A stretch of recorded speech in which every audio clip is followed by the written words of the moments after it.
Đấy kia nào. Đây. Ôi.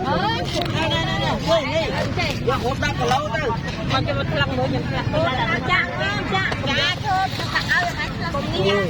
không. Thấy không nó thành đáy nó. Có thể lăng này.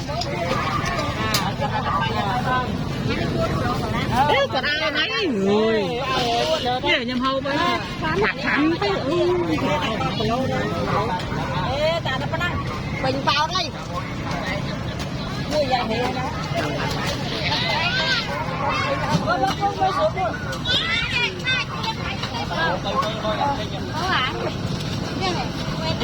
Đâu nước muối của nó tiền đâu cho nó tiền đâu nó mới giá trắng ấy quá nè luôn luôn là cho nó bánh buôn cái lâu này anh ấy buôn cái lâu không buôn cái lâu viêm vậy cái lâu mà là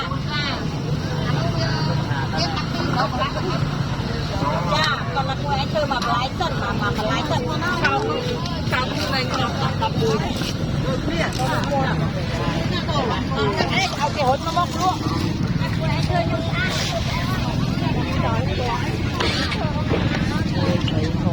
đừng ho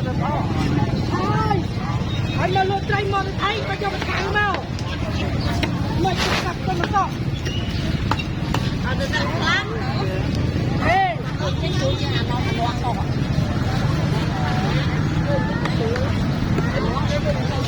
coi đi được